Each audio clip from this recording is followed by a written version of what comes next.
चलित वर्षर बजेट में कोटी कोटी ईपीएफओ ग्राहकों को भल खबर मिल पारे। गणमाध्यम रिपोर्ट अनुसार ईपीएफओ सदस्यों सर्वनिम्न मासिक पेंशन 1000 टंका 7500 टंका को वृद्धि हेबार संभावना रही। पेंशन भोगी एक प्रतिनिधि दल निकट में अर्थमंत्री निर्मला सीतारमण को भेटी सर्वनिम्न मासिक पेंशन में वृद्धि करने को दाबी करते। अर्थमंत्री सेमानंकर दाबी उपरे विचार करने को प्रतिश्रुति देइछन्ति।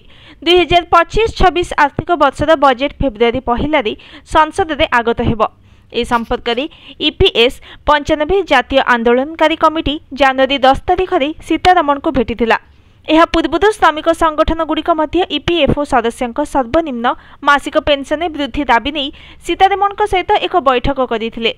से अर्थमंत्री निकट में ईपीएफओ अधीन सर्वनिम्न पेंशन में 5 गुणा वृद्धि, अष्टम वेतन आयोग तुरंत गठन एवं अति धनी लोकों उपरे अधिक टिकस लागू करने को दाबी करते। किंतु ईपीएस 95 जातीय आंदोलनकारी कमिटी 5000 टंकार पेंशन को अपर्याप्त बोली कहिथिला।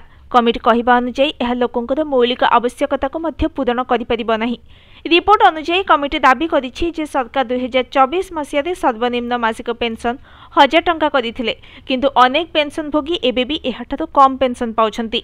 एठारे सूचना योग्य जे घरोई क्षेत्र में काम करुवा लोकों पई ईपीएफ अकाउंट रे सेमानकर मूल दरमार 12% काटी निया जाइथाय। यह सहित कंपनी कर्मचारी पीएफ अकाउंट रे मध्य समान परिमाणर अर्थ जमा करिथाय। नियुक्तिदाता द्वारा जमा कर टंकारु 8.33% ईपीएस को जाए, जेतेबेले बाकी 3.67% अर्थ ईपीएफ को जाए। Bureau report, news today.